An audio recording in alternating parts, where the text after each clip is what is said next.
بسم اللہ الرحمن الرحیم رب اشرح لی صدری ویسر لی امری واحلل عقدۃ من لسانی یفقہوا قولی اللہم الہمنا رشدنا واعذنا من شرور انفسنا اللہم انفعنا بما علمتنا وعلمنا ما ينفعنا وزدنا علما اللہم صل علی سیدنا محمد وعلی آل سیدنا محمد وبارک وسلم آمین یا رب العالمین۔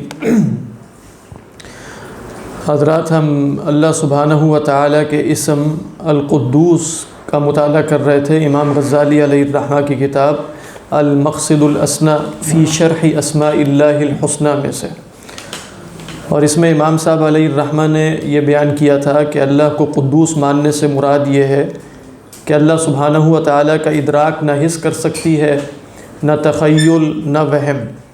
اور پھر ساتھ یہ بھی فرمایا تھا کہ جتنی صفات ہم اللہ سبحانہ و تعالیٰ کے لیے اپنی صفات کمال میں سے اس بات کرتے ہیں، اللہ تعالیٰ حقیقت کے اعتبار سے ان سے بھی منزہ ہے۔ اور پھر جو حظ عبد ہے اور جو بندگی کے احوال ہیں وہ یہ پیدا ہونے چاہیے کہ انسان اپنے علوم کو بھی متخیلات اور موہومات سے ماورا کرے اور ان علوم کو حاصل کرے کہ جو علوم کلیہ ہیں، الہیہ ہیں، جن میں تغیر نہیں ہے، جن میں ثبات ہے۔ اس کے بعد امام صاحب علیہ الرحمہ نے فرمایا کہ ارادے کو بھی منزہ کرے، اور کس شے سے منزہ کرے کہ محض حیوانی تقاضوں پر عمل نہ کرے، ایسا نہ ہو کہ اس کی مراد صرف وہ لذتیں بن کے رہ جائے کہ جن لذتوں کے حصول میں حس اور قالب کی ضرورت ہے۔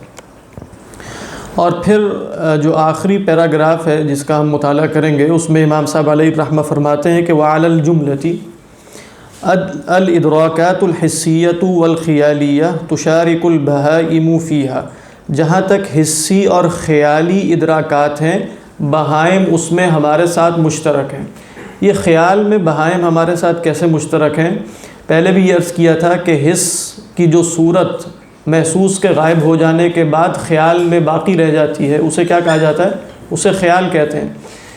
تو کبھی ہمیں یہ وہم ہو سکتا ہے کہ شاید بلی کتا بھی کلیات کو جانتے ہیں۔ کیسے؟ اس لیے کہ اگر ہم انہیں ایک کپ میں مثلا دودھ پیش کرتے ہیں بلی کو، اور پھر ہم کپ بدل بھی دیں تو تب بھی وہ اس کپ سے یہی توقع رکھتی ہے کہ اس کے اندر دودھ ہوگا۔ تو اس سے یہ اشکال پیدا ہو سکتا ہے کہ شاید بلی یا کتا یا جانور جو ہے وہ بھی کلیات ایبسٹریکٹ کر لیتے ہیں، اور ان کلیات کے نتیجے میں گویا اس کے تحت وارد ہونے والی ہر جزئیات کو پہچان لیتے ہیں۔ تو امام غزالی علیہ الرحمہ یہ فرما رہے ہیں کہ ان کے ہاں کلیات نہیں ہیں، ان کے ہاں خیال ضرور ہے۔ تو خیال کیا ہے؟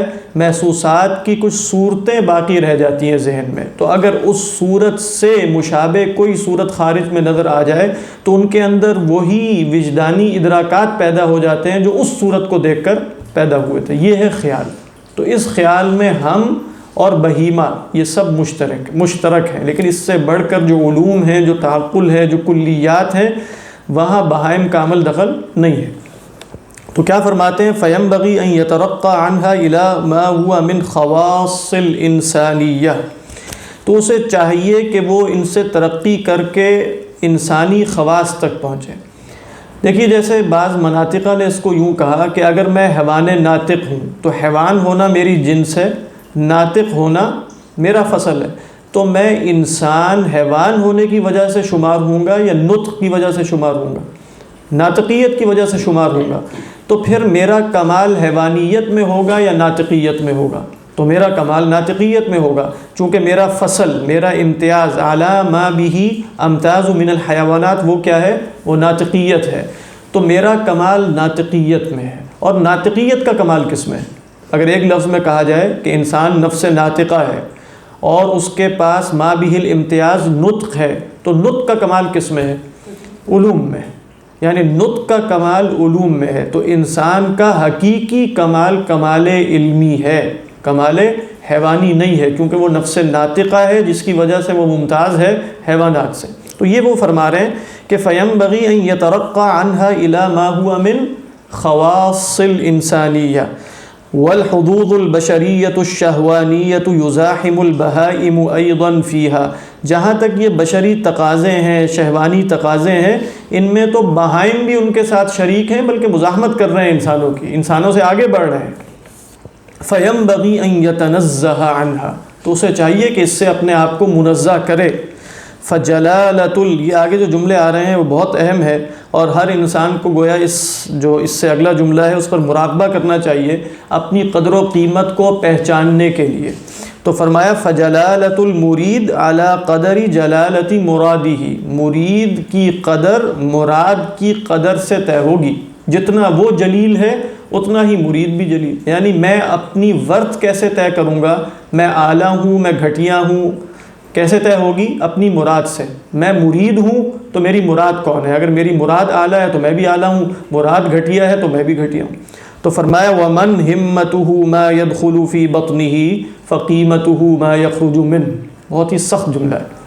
کہہ رہے ہیں جس کا ہم اور غم وہ شے ہو جو اس کے پیٹ میں داخل ہوتی ہے، تو پھر اس کی قیمت بھی وہی ہے جو اس کے اندر سے نکلتی ہے، اس کی ورث بھی وہی ہے۔ پھر یعنی جس کا سارا تعلق یا جس کا سارا ہم و غم پیٹ سے وابستہ ہے، تو اس کی قدر و قیمت پیٹ سے نکلنے والی شے یعنی انسانی فضلہ سے زیادہ نہیں ہے۔ وَمَن لَّمْ يَكُن لَّهُ هِمَّةٌ سِوَى اللَّهِ عَزَّ وَجَلَّ فَدَرَجَتُهُ عَلَى قَدْرِ هِمَّتِهِ، تو جس کے ہاں ارادہ سوائے اللہ کے کسی کا نہیں ہے، تو اس کا درجہ بھی اس کے ارادے کے بقدر ہے۔ دیکھیں ہمہ اور ارادے میں فرق کیا ہوتا ہے؟ ہمہ بھی ارادے ہی کو کہتے ہیں، ہمہ یہم ہمن و ہمتن، لیکن ہمہ اس ارادے کو کہتے ہیں جس کے نتیجے میں مجھے ہم حاصل ہو، جس کو آپ غم بھی کہہ دیتے ہیں، یعنی وہ اتنی میری مراد ہو کہ اس مراد کے حصول کی وجہ سے مجھے پریشانی لاحق ہو جائے، وہ کیا ہے؟ وہ ہمہ ہے۔ تو محض ارادہ نہیں چاہیے بلکہ ہمت چاہیے۔ وَمَنْ رَقَّ عِلْمَهُ عَنْ دَرَجَةِ الْمُتَخَيَّلَاتِ والمحسوسات وقدس ارادته عن مقتضى الشهوات فقد نزل ببحبوحة حظيرة القدس، تو کہہ رہے ہیں جس نے اپنے علم کو متخیلات اور محسوسات کے درجے سے بلند کیا اور اپنے ارادے کو شہوات کے مقتضا سے پاک کیا، تو وہ تو حظیرہ قدس کے ایک وسیع مکان میں اتر چکا۔ بحبوحہ کس کو کہتے ہیں؟ الفنا الواسع۔ حظیرۃ القدس کیا ہے؟ دیکھیے حظیرۃ القدس کی اصطلاح چلی آ رہی ہے۔ حظیرۃ القدس بعض علماء کہتے ہیں جنت کو کہا جاتا ہے، کیونکہ وہ مکان کہ جہاں آپ پاک ہوئے بغیر داخل ہی نہیں ہو سکتے۔ کیونکہ حظیرہ کس کو کہتے ہیں؟ حظیرہ کہتے ہیں لغت میں یہ جو بھیڑ بکریاں ہیں ان کے لیے آپ ایک باہر باڑ بناتے ہیں، اس باڑ کے اندر انہیں رکھتے ہیں، اس کو حظیرہ کہا جاتا ہے۔ تو حظیرۃ القدس کیا ہوگا کہ جس باڑ کو کراس صرف وہی کر سکتا ہے جو قدیس ہو، جو پاک ہو۔ تو جنت بھی اسی طریقے پر حظیرہ قدس ہے۔ بعض علماء نے کہا کہ ملأ اعلیٰ کی جو مجلس ہے، جو اللہ سبحانہ و تعالیٰ کے مقربین ہیں، کروبیون ہے، وہ مجلس جہاں تذکرے ہوتے ہیں نیک بندوں کے، آپس میں گفتگو چلتی ہے ملأ اعلیٰ کی۔ وَمَا كَانَ لِيَ مِنْ عِلْمٍ بِالْمَلَإِ الْأَعْلَىٰ إِذْ يَخْتَصِمُونَ، اللہ کے رسول صلی اللہ علیہ وسلم فرماتے ہیں مجھے نہیں معلوم کہ ملأ اعلیٰ کن امور پہ ایک دوسرے سے بحث و مباحثہ کرتے ہیں۔ تو یہ جو مجلس ہے ملأ اعلیٰ کی، یہ کیا ہے؟ حظیرۃ القدس۔ یہ حظیرۃ القدس ہے کیونکہ یہاں صرف قدیسون ہے۔ تو وہ فرماتے ہیں کہ جو اس لیول پر پہنچ جائے گا گویا وہ ملائکہ کے حظیرۃ القدس میں داخل ہو چکا ہے۔ بات واضح؟ بحبوبہ کیا ہے؟ بحبوحہ، بحبوحہ، تو بحبوحہ بھی ٹھیک ہے، جیسے بحبوحہ ہے، کیونکہ جتنی اس کے اندر وسعت ہے نا وہ ضمے سے زیادہ فتح میں ہوتی ہے۔ یعنی اگر آپ کہیں گے بحبوحہ، اس میں اتنی وسعت نہیں ہے جتنی بحبوحہ میں ہے۔ اللہ اعلم، کیونکہ فتحہ جو ہے وہ وسیع ہے بنسبت جیسے بحر ہے، بالکل۔ اگر آپ بحر کہیں تو اتنی وسعت نہیں آئے گی جتنی بحرن میں وسعت ہے۔ اللہ عالم، تو میرے خیال میں بحبوحہ ہونا چاہیے، لیکن یہ متخیلات ہیں، بس ٹھوس علم نہیں ہے۔ تو اس کے بعد اللہ سبحانہ و تعالیٰ کی جو صفت ہے السلام، تو نماز کے بعد جو ہم دعا پڑھتے ہیں وہ سب آپ واقف ہوں گے اس سے، اللہم انت السلام ومنک السلام تبارکت یا ذی الجلال والاکرام، کہ اللہ انت السلام ومنک السلام، تو ہی السلام ہے اور آپ ہی سے سلامتی ہے۔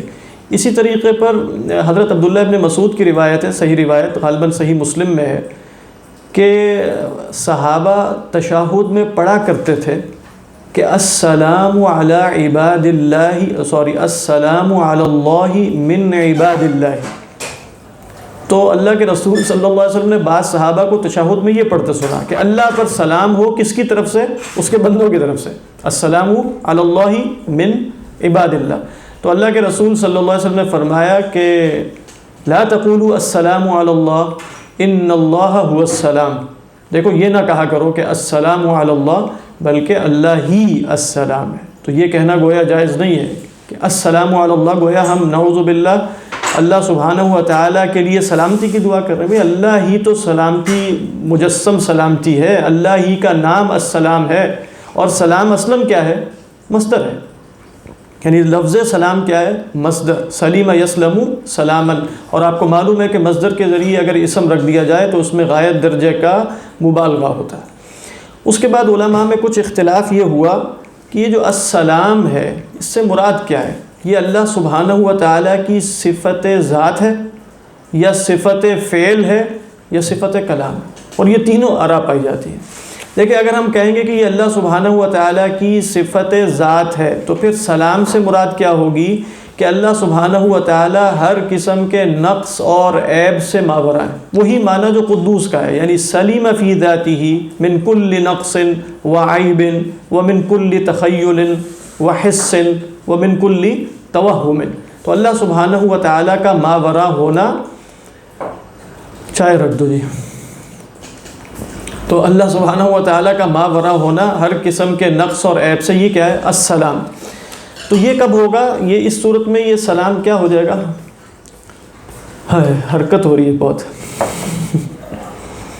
حرکت الفکر ہوتی ہے جی یونس صاحب فی المعقولات۔ تو اگر حرکت فکر ہو جائے معانی کی بجائے محسوسات میں تو وہ کیا ہوتا ہے؟ وہ وہم ہے۔ اب آپ سوچیں کہ حرکت المحسوسات فی المحسوسات ہو تو وہ کیا ہوگا؟ ہاں، وہ حرکت وہ غائب درجے کا، یعنی وہم سے بھی بہت، تو وہ تو ایسی ہے جس کے نتیجے میں گویا معنی رخصت ہو جائے۔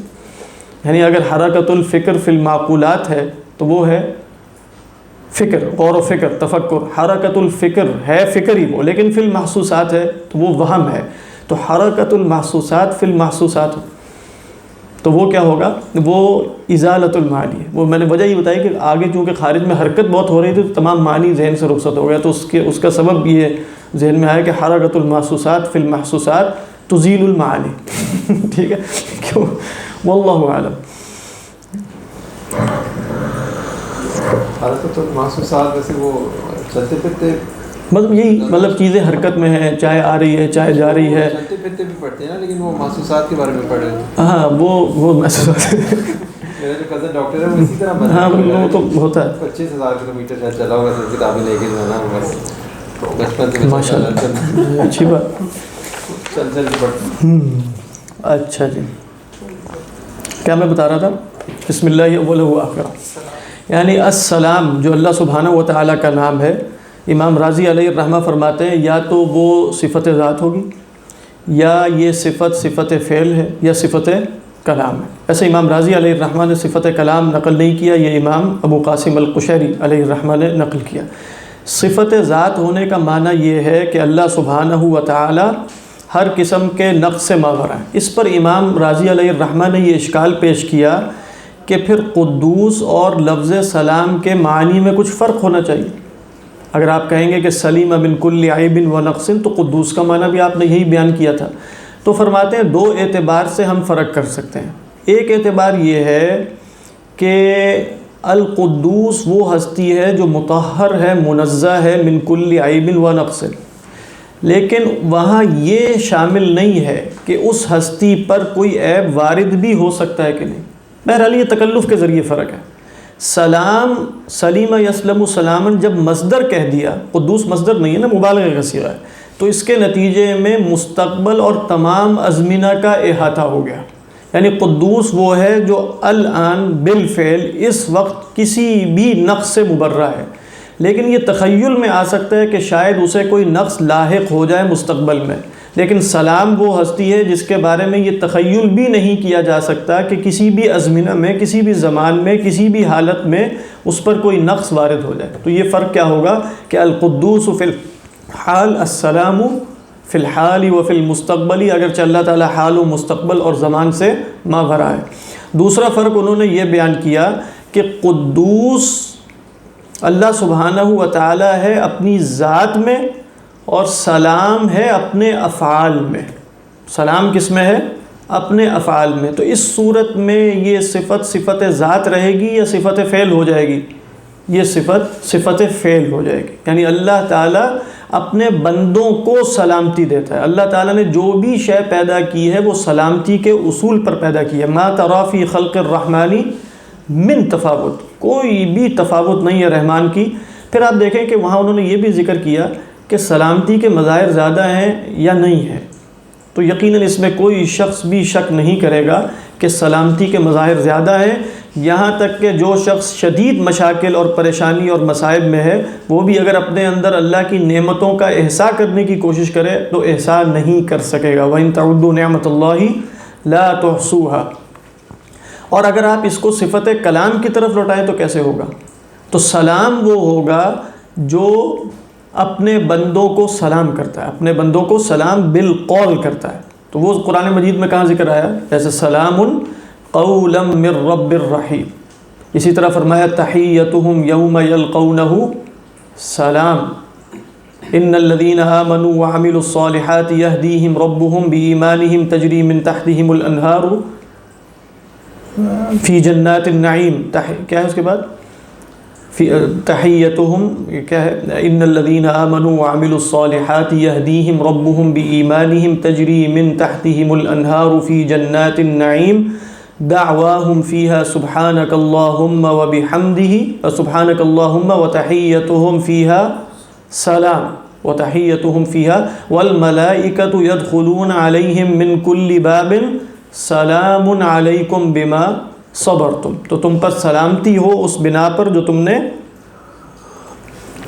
صبر کیا۔ تو اللہ سبحانہ و تعالی السلام ہے، السلام السلام۔ اور امام زروق علیہ الرحمہ نے فرمایا اپنی شرح اسماء اللہ الحسنیٰ میں کہ یہ اسم ایک خاصیت بھی رکھتا ہے، وہ یہ ہے کہ اگر اس اسم کو مریض پر روزانہ 121 دفعہ پڑھا جائے، جو خواص سے اسماء ہوتے ہیں نا، جو عملیات ہیں، جیسے امام زروق ہیں انہوں نے ہر اسم کے آخر میں اس کے خواص بعض بزرگوں سے نقل کیے ہیں، تو کہا کہ یا سلام، جیسے یا سلامو، اس کو مریض پر اگر پڑھا جائے تو اگر اس کی موت نہیں آئی تو یا تو اس کے مرض میں تخفیف ہو جائے گی یا اللہ سبحانہ و تعالیٰ اسے شفا عطا فرمائیں گے۔ واللہ اعلم۔ اب امام غزالی علیہ الرحمہ نے جو فرمایا اس کی طرف ہم رخ کرتے ہیں۔ تو فرمایا السلام هو الذی تسلم ذاتہ عن العیب۔ تو اب یہ صفت کون سی ہو گئی؟ صفت ذات۔ السلام هو الذی تسلم ذاتہ عن العیب، جس کی ذات ہر عیب سے محفوظ ہے، وصفاتہ عن النقص، اور اس کی صفات ہر نقص سے، وافعالہ عن الشر، اور اس کے افعال ہر قسم کے شر سے۔ تو گویا آپ دیکھیے امام غزالی علیہ الرحمہ نے وہ تمام مباحث اس کے اندر جمع کر دیے کہ اللہ تعالیٰ کی یہ صفت ذات بھی ہے اور اللہ تعالیٰ کی یہ صفت فعل بھی ہے۔ حتی اذا کان کذالک، جب اسی طرح ہے، کس طرح ہے کہ سلمت ذاتہ عن العیب وصفاتہ عن النقص وافعالہ عن الشر، لم یکن فی الوجود سلامۃ الا وکانت معزیۃ الیہ، الا وکانت معزیۃ الیہ۔ کہتے ہیں وجود میں کوئی سلامتی نہیں ہے مگر اس کی نسبت کس کی طرف ہوگی؟ عزا یعزو کس کو کہتے ہیں؟ عزا یعزو کہتے ہیں نسبت کرنا، تو وہ نسبت اللہ ہی کی طرف ہوگی۔ کیوں؟ اس لیے کہ السلام وہی ہے، صادرۃ منہ، اسی سے اس کا صدور ہوا۔ وقد فہمت ان افعالہ تعالی سالمۃ عن الشر، اور تم یہ بات تو خوب جان چکے ہو کہ اللہ سبحانہ و تعالی کی ذات اللہ تعالیٰ کے افعال شر سے سالم ہیں، شر سے محفوظ ہیں۔ اعنی الشر المطلق المراد لذاتہ، میری مراد وہ شر مطلق ہے جو مراد لذاتہ ہی ہے، لا لخیر حاصل فی ضمنہ اعظم منہ، فی ضمنہ اعظم منہ، اعظم منہ، لا لخیر حاصل فی ضمنہ، اصل میں لیکن یہ جو ہے نا کہ عنی الشر المطلق المراد لذاتی لا لشر، یعنی لا لخیر حاصل فی ضمنہ، تو ہونا تو چاہیے کہ شر حاصل ہو رہا ہے اس کے ضمن میں خیر زیادہ بڑا ہے، یعنی عبارت اس طرح کی نہیں ہونی چاہیے.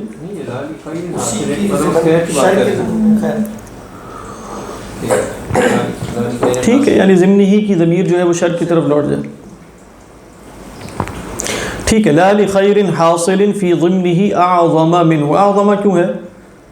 من شر. اعظم کیوں ہوگا؟ اعظم کیوں نہیں ہوگا؟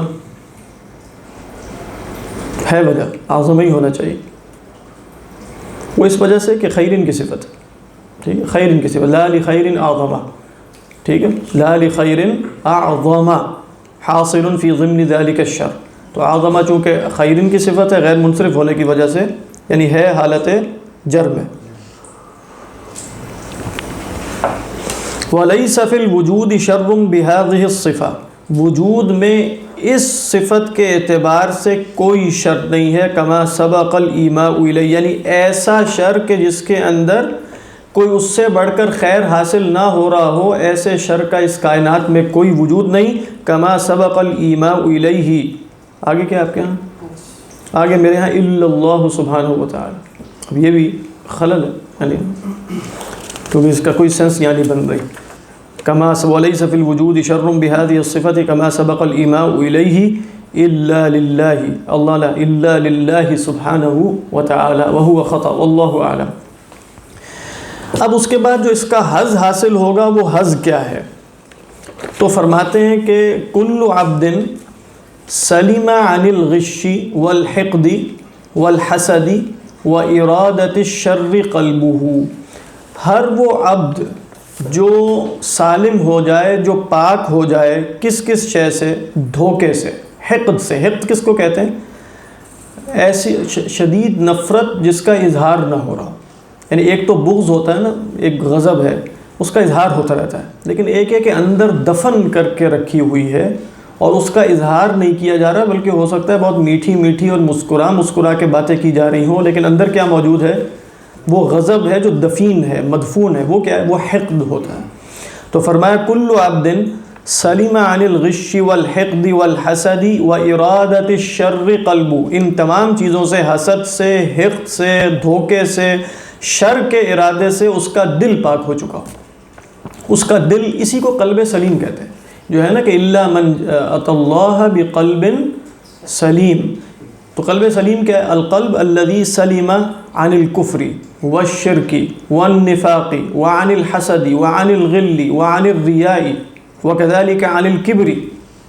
كل هذه الرذائل اذا سلم القلب منها يقال له ايش؟ القلب السليم. دل اگر ان تمام بیماریوں سے پاک ہو جائے تو یہ قلب سلیم ہے.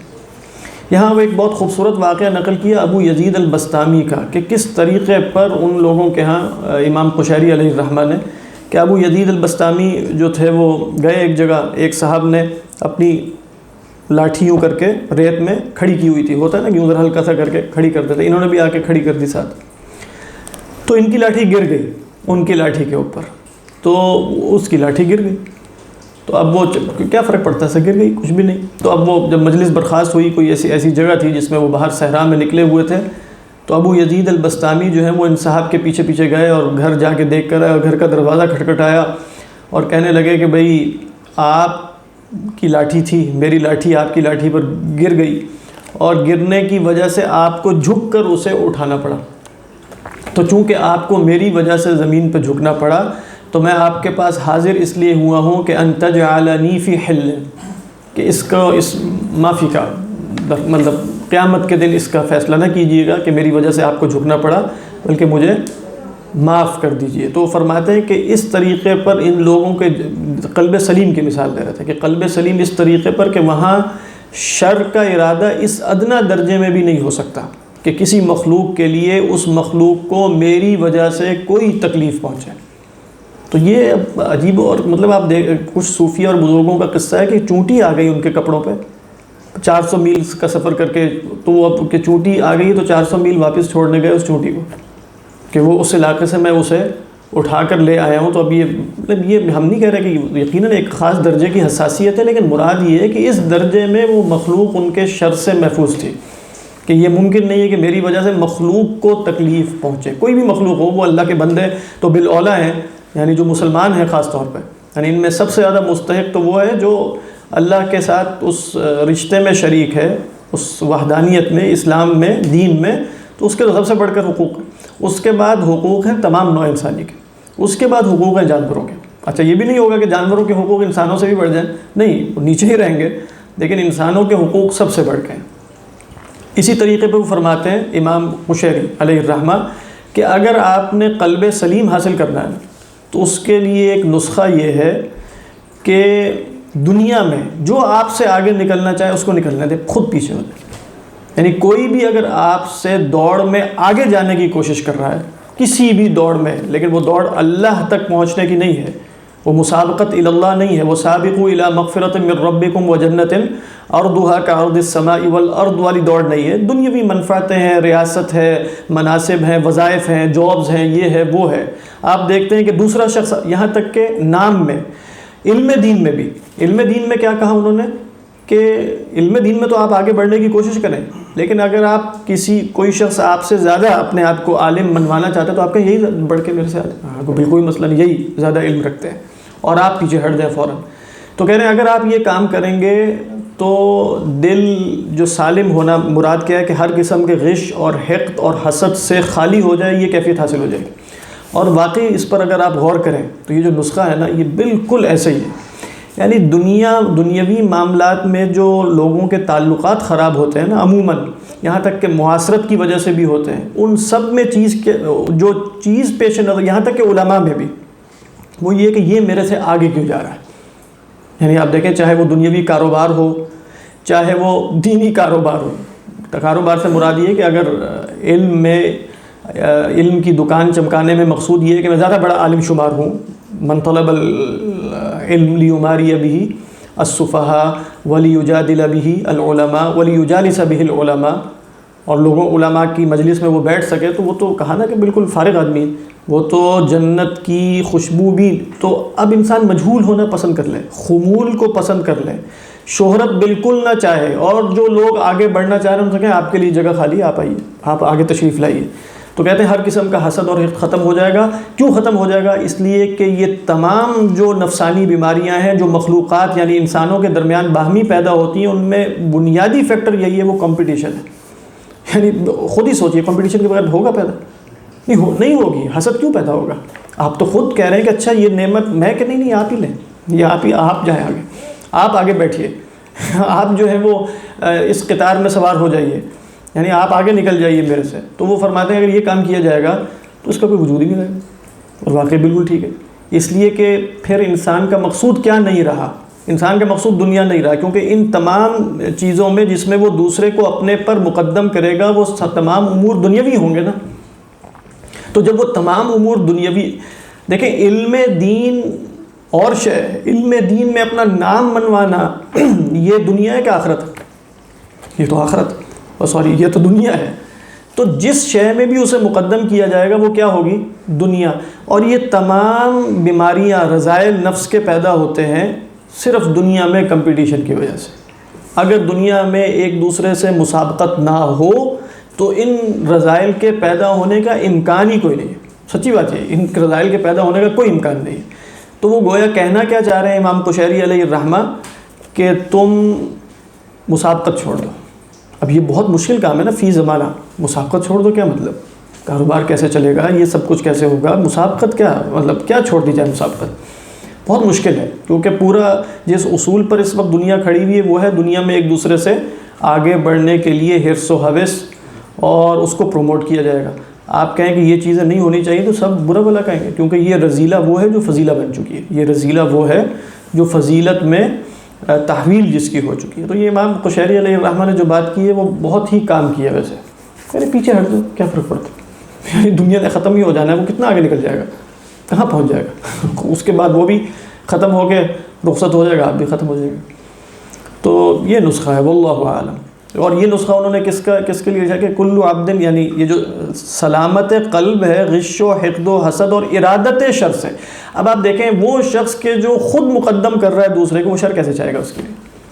وہ ارادہ شر بھی ختم ہو گیا اس کے ہاں، حسد بھی ختم ہو گیا، حقد بھی کوئی نہیں ہے، اور دل اس کا بالکل سلیم ہے۔ وہ جو اللہ کے رسول صلی اللہ علیہ وسلم نے فرمایا سلیم الصدر، آپ نے فرمایا کہ لا یبلغنی اصحابی عن اصحابی شیئا، مجھے ایک دوسرے کی باتیں نہ بتایا کرو، اس نے یہ کیا، اس نے یہ کہا، اس نے آپ کے متعلق آپ کے پیچھے یہ کہا۔ فإنی احب ان اخرج الیکم وانا سلیم الصدر، میں تو چاہتا ہوں کہ تمہارے پاس آؤں تو میں سلیم صدر ہوں۔ سلیم صدر کا کیا مطلب؟ میرے دل میں کچھ بھی نہ ہو، کسی کے متعلق کوئی برا خیال نہ ہو۔ اس لیے آپ دیکھیے وہ مشہور روایت حضرت عبداللہ ابن عمر والی آپ نے سنی ہوگی، وہ جو 3 دن ایک صحابی کو خوشخبری سنائی گئی، ایک انجانے صحابی کو، مجہول صحابی تھے، لوگ زیادہ جانتے بھی نہیں تھے، اللہ کے رسول صلی اللہ علیہ وسلم نے 3 دن عصر کے بعد بیٹھ کر انہیں خوشخبری دی کہ ایک صاحب آئیں گے، وہ جنتی ہیں۔ وہی صاحب آ گئے، وضو کر کے آ رہے تھے، اگلے دن پھر وہی آ گئے، آپ نے فرمایا ایک صاحب آنے لگے وہ جنتی ہیں، تیسرے دن پھر وہی آ گئے، اور تینوں دفعہ وہ وضو کر کے تشریف لا رہے ہوتے تھے۔ حضرت عبداللہ ابن عمر نے کہا کہ میں ان کا راز جانوں گا کہ وہ راز کیا ہے، تو وہ تشریف لے گئے ان کے گھر، اور جا کر ایک وقتی طور پہ ایک مصلحت کے تحت یہ بات کی کہ میرے والد صاحب سے میرا جھگڑا ہو گیا، تو میں انہوں نے گھر سے مجھے نکال دیا، تو مجھے آپ کے پاس رہنا پڑے گا کچھ راتیں۔ تو انہوں نے کہا ٹھیک ہے مرحبا، وہ آ گئے۔ اب وہ ان کے اعمال جاننے کی کوشش کر رہے ہیں کہ یہ تو رات کو سوتے ہی نہیں ہوں گے، یقیناً ممکن نہیں ہے، یہ تو اتنے نیک آدمی ہیں۔ تو وہ سو بھی گئے اور انہوں نے تہجد کی نماز بھی نہیں پڑھی، انہیں بہت پریشانی ہوئی، کئی دن گزر گئے، رات کو آنکھ کھلتی تھی تو اللہ کا ذکر کرتے تھے پھر سو جاتے تھے، یہ ہے۔ تو 3 دن کے بعد انہوں نے کہا کہ بھئی اصل میں میرا کوئی جھگڑا وغیرہ والد صاحب سے نہیں ہوا تھا، میں نے تو آپ صلی اللہ علیہ وسلم کی زبان مبارک سے آپ کے لیے خوشخبری سنی ہے، تو میں تو اس کا راز جاننا چاہتا ہوں۔ انہوں نے فرمایا یہی ہے جو تم نے دیکھا، اس کے سوا تو کچھ نہیں۔ وہ چلنے لگے تو پھر ان صاحب نے واپس بلایا اور کہا کہ ایک عمل ہے جو شاید جس کی وجہ سے ایسا ہوا ہو، تو فرمایا کہ جب میں سوتا ہوں تو میرے دل میں یہی کسی مسلمان کے متعلق کوئی غش، حقد، حسد نہیں ہوتا، یعنی بالکل سلیم الصدر ہو کے سوتا ہوں، دل سے ہر قسم کے یہ خیالات نکال کے سوتا ہوں۔ تو حضرت عبداللہ ابن عمر نے کہا یہی ہے وہ بات، اور ہم اس کی استطاعت نہیں رکھتے، یعنی بہت مشکل کام ہے۔ تو اسی طرح وہ حدیث آپ دیکھیے، اللہ کے رسول صلی اللہ علیہ وسلم نے فرمایا من استطاع منکم ان یصبح ویمشی ولیس فی قلبہ غش لأحد فلیفعل، کہ تم میں سے جو شخص صبح شام اس حالت میں کر سکے کہ اس کے دل میں کسی کے متعلق غش نہ ہو، دھوکہ نہ ہو، ارادہ شر نہ ہو، تو وہ یہ کام کرے۔ وذالک من سنتی، یہ میری سنت میں سے ہے۔ ومن احب سنتی کان معی فی الجنہ۔ تو بہرحال اس لحاظ سے یہ سلیم الصدر ہونا یہ کوئی آسان کام نہیں ہے، بلکہ مطلب یہ جس کے بارے میں وہ فرما رہے ہیں کہ کل عبد سلیم عن الغش والحقد والحسد، کہنے میں بہت آسان ہے، لیکن آپ دیکھیں کسی کی نعمت کا پتہ چلتا ہے، بھئی فلاں شخص پر بڑی نعمت ہوئی، دل میں خامخواہ کا انقباض ہو جاتا ہے، اس کا مطلب ہے اندر مسائل میں کیوں انقباض ہوا ہے۔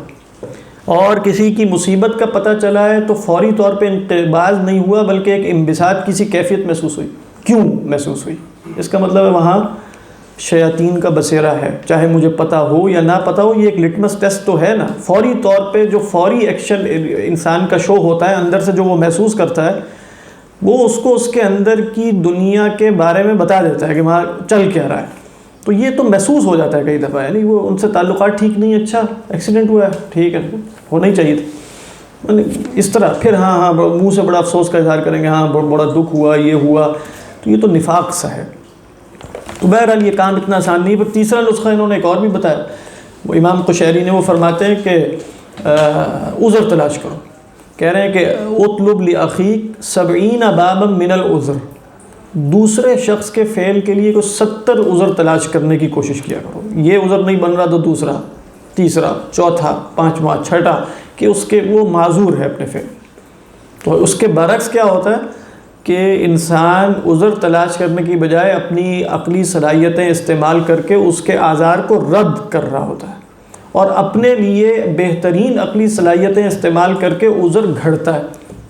تو ہونا کیا چاہیے ان صوفیہ کے ہاں، انسان اپنے لیے عذر کو، جو بھی عذر نفس پیش کر رہا ہے، عقلی دلائل اور عقلی صلاحیتوں کو استعمال کر کے رد کر دے، اور دوسروں کے لیے انہی صلاحیتوں کو استعمال کر کے عذر پیدا کریں۔ یہ ہے اصلاً تزکیہ نفس کے لیے ضروری، جس کے بالکل وائس ورثہ پر ہمارے ہاں یا میرے ہاں عمل ہوتا ہے۔ تو یہ اہم باتیں ہیں جو امام صاحب علیہ الرحمہ نے بیان کی۔ یہ جو جذبات ہیں ان کا دل میں پیدا ہو جانا، یہ فی نفسی مطلب اس پہ تو شاید کبھی ممکن بھی نہیں ہوتا کہ انہیں روکا جا سکے، حسد کے جذبات ہیں مثلاً، اور کیا یہ بھی مضر ہوتا ہے؟ اور ہاں وہی وہ امام صاحب نے بتایا، ویسے تو اصل کیفیت تو یہ ہے کہ حسد پیدا نہ ہو۔ اب یہ جو امام قشیری صاحب علیہ الرحمہ فرما رہے تھے، اس میں تو گویا حسد پیدا کرنے کے اسباب کو روک رہے ہیں کہ آپ اگر بالکل جیسے اس طریقے پر ہو جائیں کہ ہر شخص کے لیے خیر کے طالب واقعتاً بن چکے ہیں تو حسد پیدا ہی نہیں ہوگا۔ باقی یہ کہ اگر حسد بالفرض پیدا ہو گیا تو اس کے ضرر سے بچنے کے لیے امام غزالی علیہ الرحمہ نے فرمایا نا کہ اس کے مقتضیٰ پر عمل نہ کیا جائے۔ اور اس کا مقتضیٰ کیا ہے؟ اس کا مقتضیٰ یہ ہے کہ ارادۃ الشر لہو، اس کے لیے شر چاہا جائے، شر کی کوشش کی جائے، بد دعا کی جائے، اس کی غیبتیں کی جائیں، جہاں موقع ملے اسے رسوا کیا جائے وغیرہ وغیرہ۔ ان کے مقتضیٰ پر عمل نہ کرے اور حسد کے مقتضیٰ کی ضد پر عمل کرے۔ تو ضد پر اگر عمل کرے گا تو وہ فرماتے ہیں اگر حسد باقی رہا تو نقصان نہیں پہنچائے گا، ویسے حسد باقی نہیں رہے گا۔ ضد پر عمل کرنے کا کیا مطلب ہے؟ بد دعا کی بجائے دعا کریں، شر پہنچانے کی بجائے خیر پہنچا دیں، رسوا کرنے کی بجائے مجلس میں اس کی تعریفیں کرتے ہیں، تو اب وہ حسد برقرار نہیں رہے گا، یا رہے گا بھی تو وہ اللہ کے ہاں اس کا مواخذہ نہیں ہوگا، کیونکہ اب وہ اس سٹیج پر پہنچ گیا ہے کہ لا یکلف اللہ نفسا الا وسعها۔ لیکن ویسے اگر اس نسخے پر عمل کیا جائے گا تو حسد کا برقرار رہنا فی نفسی ہی بہت مشکل ہو جائے گا، واللہ اعلم۔ لیکن یہ انسان کے مسائل ہیں، اور انسان کے یہ مسائل، یہ والے مسائل اس کی حیوانیت کی وجہ سے نہیں پیدا ہوئے، خاصتاً یہ حسد اور دوسروں پر فوقیت چاہنے کے۔ یہ اس کے اندر جو ایک روح ربانی رکھی گئی ہے، اس کے اندر ایک ترفع کی خواہش ہے، اور وہ خواہش جب غلط جگہ پر استعمال ہوتی ہے تو اس کے نتیجے میں یہ مذموم رذائل پیدا ہوتے ہیں۔ یہ تکبر کی جو خواہش ہے نا، یعنی ارادتاً جبلتاً نہیں، یہ انسان کا خاصہ ہے۔ اور امام غزالی علیہ الرحمہ فرماتے ہیں یہ انسان کا خاصہ کیوں ہے؟ اس لیے کہ انسان کے اندر ایک شے ایسی ہے جو اصلاً اونچی ہے ان تمام مادیات سے، تو یہ ترفع کی خواہش اس کے اندر پیدا ہو جانا درست ہے، لیکن وہ ترفع کی خواہش کہاں پیدا ہونی چاہیے، اس کا محل کہاں ہے، اس کی تعیین میں انسان کو دھوکہ لگتا ہے اس روح کے جسم کے ساتھ امتزاج کی وجہ سے۔ تو وہ یہ سمجھتی ہے کہ جسمانی خواہشات میں ترفع ہے۔ اب یہ اس کو پٹی کون پڑھا رہا ہے روح کو؟ یعنی مثلا مجازی زبان میں گفتگو کر رہے ہیں تو وہ پٹی اصل میں جسم پڑھا رہا ہے، وہ حیوان پڑھا رہا ہے کہ ہاں تمہیں ترفع چاہیے، ہاں بالکل بالکل یہ ہونا چاہیے۔ تو ترفع کس شے میں ہوگا؟ لذتوں میں، دنیاوی مال و جاہ میں اور فلاں فلاں چیزوں میں، ٹھیک ہے، ترفع حاصل کرو۔ اللہ بھی نے کہا ترفع کسی اور شے میں ہے، کمپٹیشن کسی اور شے میں ہے، وہ ہے مسابقت الی رضوان الرب، مغفرۃ من ربکم وجنۃ، واللہ اعلم۔ صوفیہ تو خالی لطائف پہ محنت کرتے ہو، یہ ہاں وہ ہو جاتا ہوگا۔ امام غزالی کا طریقہ دوسرا ہے، غزالین میتھڈ جو ہے تزکیہ نفس کا، لیکن وہ تو محنت ہے، اس میں زیادہ کہتے ہیں کہ اسی سے آپ کر لیں۔ ہاں وہ ٹھیک ہے، وہ سب اگر اس سے ہو جاتا ہے اور واقعی ہوتا بھی ہوگا اور یقیناً لوگوں کا، تو وہ اچھی بات۔ لطیفہ قلب کے اوپر آپ محنت کریں تو آپ کا حسد ختم ہو جائے کر کے ذرا بتانا، یہ کرتے ہیں ہاں وہی پوچھ رہا ہو گیا کیا نتیجہ ظاہر ہوا؟ نہیں میں بالکل وہ ٹھیک کہتے ہوں گے، کیونکہ انسان کی اصلاح کا یہ سمجھ لینا کہ ایک ہی طریقہ ہو سکتا ہے یہ مشکل ہے، کیونکہ انسانی نفس کے اندر اتنی ڈائیورسٹیز ہیں اور اتنا تنوع ہے کہ اس کو بہت جگہوں سے پکڑ کر درست کیا جا سکتا ہے۔ لیکن عموماً اگر آپ دیکھیں گے کہ اللہ کے رسول صلی اللہ علیہ وسلم کا طریقہ کیا تھا، مطلب اس میں جیسے وہ طریقہ غزالی کے زیادہ قریب لگتا ہے، اگرچہ اس کے اندر بھی توسع پیدا ہو گیا۔ اب آپ دیکھیں حارث محاسبی تھے نا، تو حارث محاسبی علیہ الرحمہ کی اس زمانے کے محدثین سے کافی لڑائیاں تھیں، نقد تھا۔ اب وہ ابو زرعہ جو ایک بڑے محدث تھے الدمشقی، ان سے پوچھا گیا کہ یہ امام حارث المحاسبی کی کتابیں ہم پڑھ لیا کریں گے، خبردار اس کے اندر وہ تو بدعت اور ضلالت سے بھری ہوئی ہے۔ انہوں نے کہا بدعت اور ضلالت سے کیوں بھری ہوئی ہے؟ انہوں نے کہا کہ کیا تم نے کبھی صحابہ کو دیکھا کہ وہ دقائق ریا اور اس طرح کے دقیق مسائل میں گفتگو کرتے پائے گئے ہیں کبھی؟ جس طرح یہ امام حارث المحاسبی اپنی کتاب الرعایہ میں کر رہے ہیں، بتائیں گے پوری کتاب انہوں نے اخلاص کے اوپر اتنی موٹی کتاب جو الرعایہ ہے، کتاب الرعایہ، وہ لکھ دیے۔ تو اتنے دقائق کہ بھئی ایسا ہوگا تو اس دیکھو اس میں ریا کہاں چھپی ہے، اس میں تکبر کہاں چھپا ہے، اس میں مال، انہوں نے کبھی اس طرح کی گفتگو کی ہے انہوں نے تو کبھی نہیں کی۔ لہذا یہ گفتگو جو ہے وہ شر کا دروازہ کھولتی ہے۔ یہ ایک منہج تھا محدثین کا جو ان کے زمانے کے مطابق درست تھا. وہ کیوں تھا؟ اور امام حارث المحاسبی کا منہج بھی 100% درست تھا، اور وقت نے ثابت یہ کیا ہے کہ امام حارث المحاسبی ہی کا منہج غالب آیا. یعنی امام غزالی علیہ الرحمہ اصل میں امام حارث المحاسبی ہی کے منہج پر کھڑے ہوئے ہیں. پورا منہج انہی کا ہے، یعنی امام غزالی علیہ الرحمہ کا. لیکن اس زمانے میں جیسے ابو زرع دمشقی، امام احمد بن حنبل کو مسائل تھے ان کے کلام پر کہ وہ کلامی مسائل کیوں نقل کرتے ہیں، تو وہ نقل نہیں کرنے چاہیے وغیرہ وغیرہ. تو دیکھیے وہاں کیا تھی کہ وہ تبع تابعین موجود تھے جن کی صحبت حاصل ہو رہی ہے، اور ان کو کن کی صحبت حاصل ہوئی ہوئی تھی؟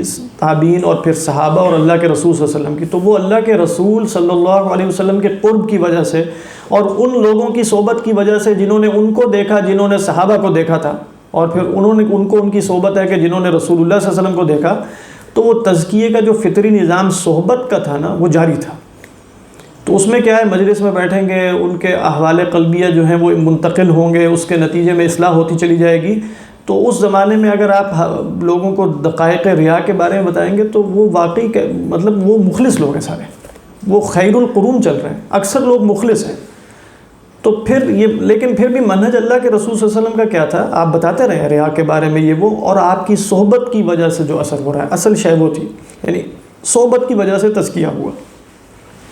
تو بعد میں اب آپ دیکھتے ہیں کہ صحبت بھی جیسے جیسے رسول اللہ صلی اللہ علیہ وسلم سے دور ہوتی چلی جائے گی تاثیر میں کمی آئے گی. یعنی یقیناً یہ نہیں ہو سکتا کہ صحابی کی مجلس کی وہی صحبت ہو جو بعد میں اس تابعی کی ہو. صحبت میں کسی نہ کسی درجے میں کمی آئے گی. تو جب صحبت میں کسی نہ کسی درجے میں کمی آتی چلی جائے گی تو یہ نہیں ہے کہ صحبت ضروری نہیں رہے گی، لیکن صحبت کے ساتھ ساتھ کچھ اور عوامل اور اسی طریقے پر کچھ اور طرق جو تزکیہ نفس کے اس عمل کو مضبوط کریں ان کا پیدا ہو جانا ضروری ہے.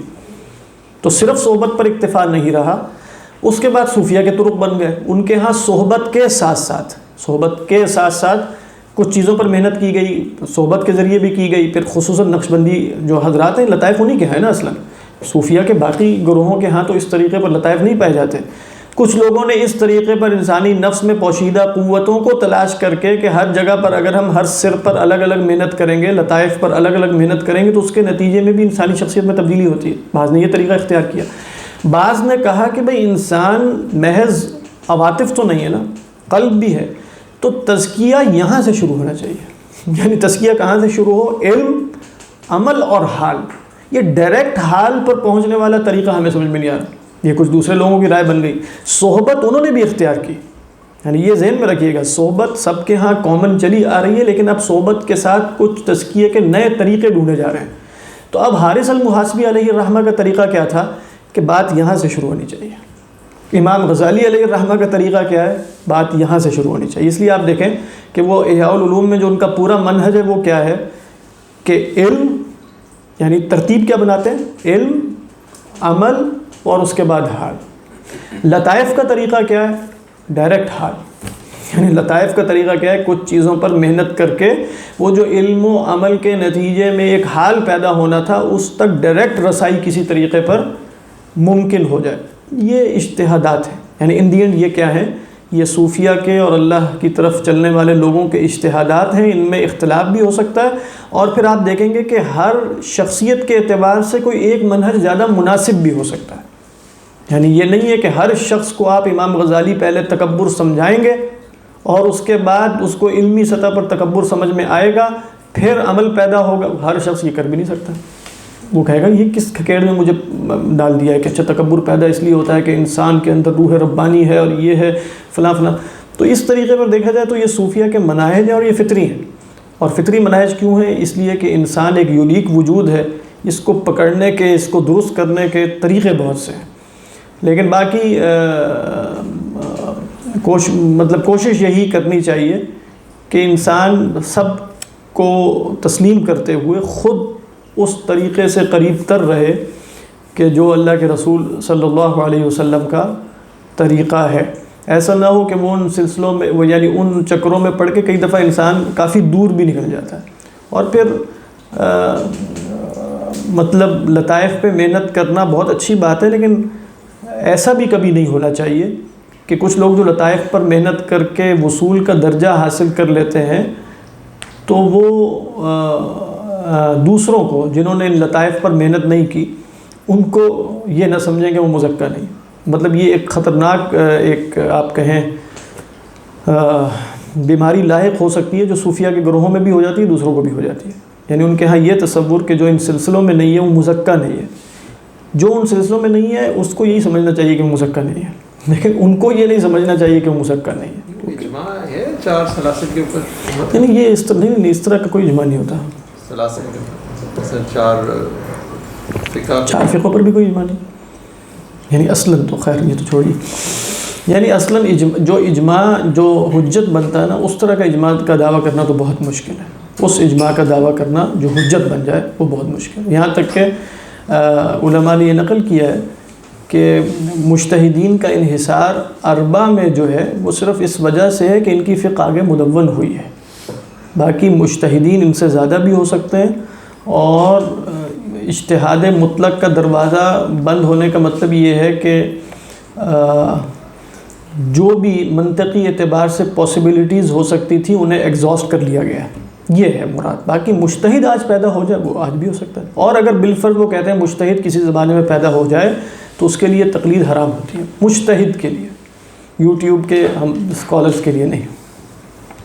یہ تو ہوتا ہے کہ وہ سمجھتے ہیں کہ آپ نے اس طریقے سے محنت نہیں کی تو آپ مطلب وہ اس لیول پہ نہیں, آپ نچلے درجے. ہاں, لیکن اب مسائل ہے نا کہ کبھی کبھار پھر ہمارے سامنے اور ان لوگوں کے سامنے جب اس طرح کی مثالیں آ جاتی ہیں جو ان لطائف پر محنت کر کے کمال کے درجے میں پہنچ چکے ہوتے ہیں اور کامل اور مکمل بن چکے ہوتے ہیں, اور پھر ان میں جو مسائل نظر آنا شروع ہوتے ہیں, جو ایک دوسرے میں لڑائیاں پڑتی ہیں, ایک دوسرے کے متعلق گفتگویں ہوتی ہیں, اس سے تو پتہ چلتا ہے کہ وہاں تو نفس چڑھ چڑھ کے بول رہا. یعنی ایسے بات پھر لوگ بہت ڈس ہارٹ ہوتے ہیں اس بنیاد پہ کہ یہ کیا ہوا اچانک, یہ تو ان کے ہاں تو نفس ختم ہو جانا چاہیے تھا. تو اس لحاظ سے اس طرح کے دعوے بڑے خطرناک ہیں, یعنی کامل اور مکمل ہونے کے نا, اور مکمل ہونے کے, کامل مکمل اور مکمل, یہ بہت مشکل بات ہے. حسان سے بات ہوئی تھی, سرٹیفائڈ مستند ہے, ٹھیک ہے, وہ اچھی بات ہے, لیکن ان کو بھی نا یعنی انہیں بھی وہ بلعام ابن باورہ والی مثال تو سامنے رکھنی چاہیے. وہ اللہ تعالیٰ نے اسی لیے دی ہے کہ وہ اس میں اعظم بھی, اور اگرچہ یہ رائے ضعیف ہے, یعنی بعض اصول فقہ کی کتابوں میں جیسے البحر المحیط ہے امام زرکشی کی, انہوں نے اسماء النبوت جو ہے نا, اسمت نبوت, اس میں یہ بحث کی. وہ بحث کیا تھی کہ هل يجوز للہ سبحانہ وتعالی ان يخلع نبیا عن النبوت, یعنی اذا كان نبیا فهل يمكن ان لا يبقى نبیا لانه ارتكب شيئا يخالف عصمته او يخالف نبوته فيخلع الله سبحانه وتعالى النبوة منه, هل يجوز هذا؟ فذهب بعض العلماء من اهل السنة بعضهم انه يجوز ثم جاءوا بالمثال لبلعام بن باورہ فإنهم قالوا كان نبيا ثم خلع الله منه النبوة والله أعلم. تو بلعام ابن باورہ بزرگ تھا بہت بڑا, اور روایات کے مطابق وہ اس میں اعظم جانتا تھا, تو پھر وہ اس سے سلب ہو گیا سارا کچھ. یعنی ممکن ہے, گویا انسان جب تک دنیا میں موجود ہے اعلیٰ خطر ہے, وہ کہہ نہیں سکتا کہ وہ واقعی ایسی جگہ پہنچ چکا ہے کہ اب شیطان کا اس پر بس نہیں ہے اور اس کا نفس کامل ہو چکا اور مزکہ ہو چکا کہ عمل دخل نہیں رہا. یہ اللہ کر سکتا ہے ایسا, لیکن اس شخص کے لیے یہ یقین اپنے بارے میں رکھنا بہت خطرناک ہے, اپنے بارے میں. وَاتْلُ عَلَيْهِمْ نَبَأَ الَّذِي آتَيْنَاهُ آيَاتِنَا فَانْسَلَخَ مِنْهَا فَأَتْبَعَهُ الشَّيْطَانُ فَكَانَ مِنَ الْغَاوِينَ وَلَوْ شِئْنَا لَرَفَعْنَاهُ بِهَا وَلَكِنَّهُ أَخْلَدَ إِلَى الْأَرْضِ وَاتَّبَعَ هَوَاهُ فَمَثَلُهُ كَمَثَلِ الْكَلْبِ. تو یہاں علماء نے کہا کہ دیکھیے اس مقام سے جہاں اسے آیات عطا کی گئی تھی وہاں سے قلب تک پہنچنے کا جو سفر ہے وہ نہایت اختصار کے ساتھ طے ہو گیا. یہ کوئی بہت لمبا سفر نہیں ہے, وہاں تک پہنچنے کا سفر بہت لمبا ہے, لیکن آپ جانتے ہیں پہاڑ پر چڑھنا مشکل ہے, گرنا ہو تو وہ 10 سیکنڈ میں انسان زمین پر پتال میں پڑا ہوگا. تو ایسے ہی اس کے ساتھ ہوا, تو لہذا وہ اعلیٰ خطر. وہ جو مشہور واقعہ عبداللہ ابن احمد ابن حنبل رحمہ اللہ, جو امام احمد بن حنبل کے بیٹے ہیں عبداللہ, انہوں نے نقل کیا نا کہ جب ان کے والد پر نزع کی کیفیت طاری تھی, یعنی امام احمد بن حنبل پر, تو ہم نے ان سے کہا کہ یا ابتی قل لا الہ الا اللہ, کہیے لا الہ الا اللہ. تو وہ کہتے تھے لیس بعد لیس بعد. نہیں میں نہیں، ابھی نہیں، میں نہیں کہوں. تو سب پریشان ہے کہ ہم کہہ رہے ہیں لا الہ الا اللہ کہیے وغیرہ، میں نے نہیں کہنا اور ابھی نہیں کہنا. تو کافی پریشانی ہوئی سب کو کہ اتنے بڑے امام دنیا سے رخصت ہو رہے ہیں اور فرما رہے ہیں کہ لیس بعد. تو پھر انہیں کچھ افاقہ ہوا، یعنی ابھی نزع کی کیفیت تھی لیکن ابھی فوری وفات نہیں ہوئی، افاقہ ہوا. تو انہوں نے پوچھا کہ ہم نے آپ کو تلقین کی لا الہ الا اللہ کی، آپ فرماتے تھے لیس بعد.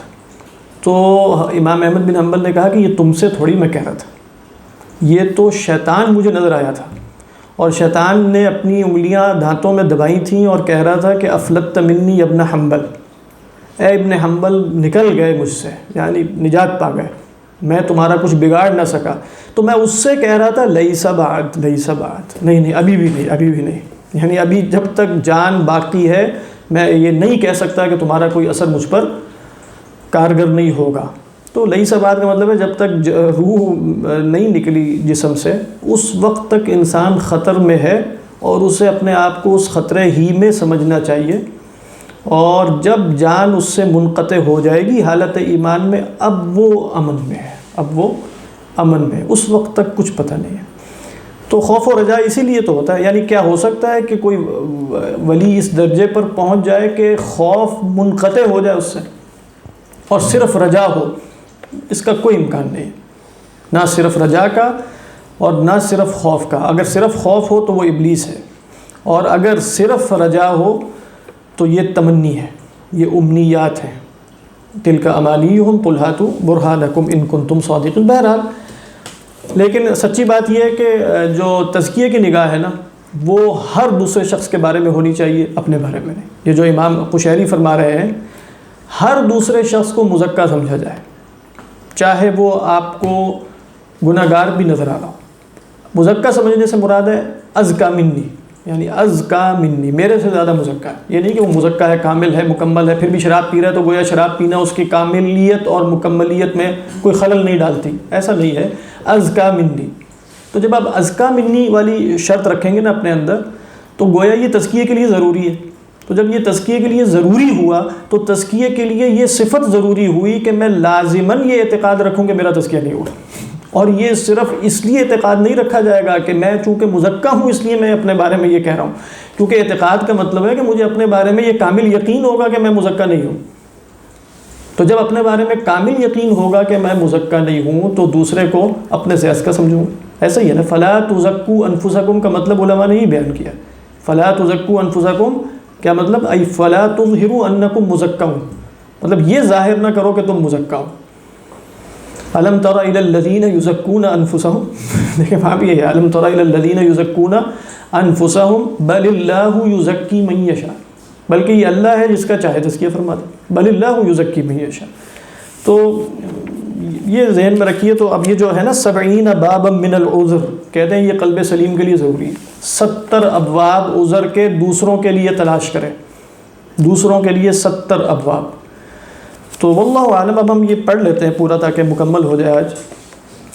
کل عبد سلیم عن الغش والحقد والحسد وإرادة الشر قلبه وسلمت عن الآثام والمحظورات جوارحه وسلم عن الانتكاس والانعكاس صفاته فهو الذي يأتي الله تعالى بقلب سلیم. یہ ہے قلب سلیم کی ڈیفینیشن. کیا فرماتے ہیں؟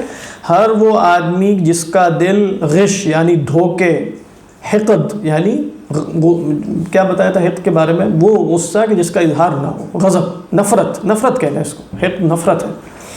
حسد اور دوسروں کے لیے برے ارادے سے جس کا دل پاک ہو گیا اور جس کے اعضائے جسمانیہ گناہوں سے پاک ہو گئے اور جس کی صفات انتکاس اور انعکاس سے محفوظ ہو گئیں. اس کی وضاحت خود امام صاحب بھی کریں گے.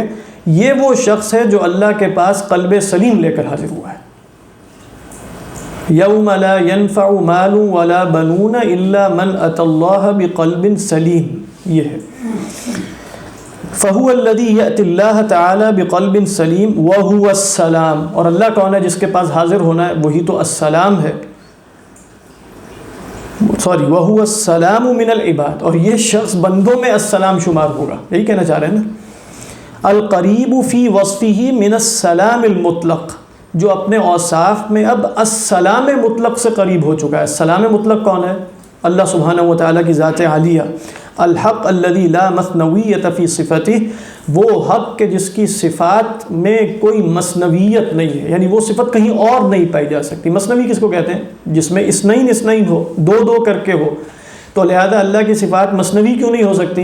اس لیے کہ وہ صفت کہیں اور پائی نہیں جا سکتی۔ اچھا، یہ جو انہوں نے فرمایا کہ انتکاس اور انعکاس نہ ہو اس کی صفات میں، اس سے کیا مراد ہے؟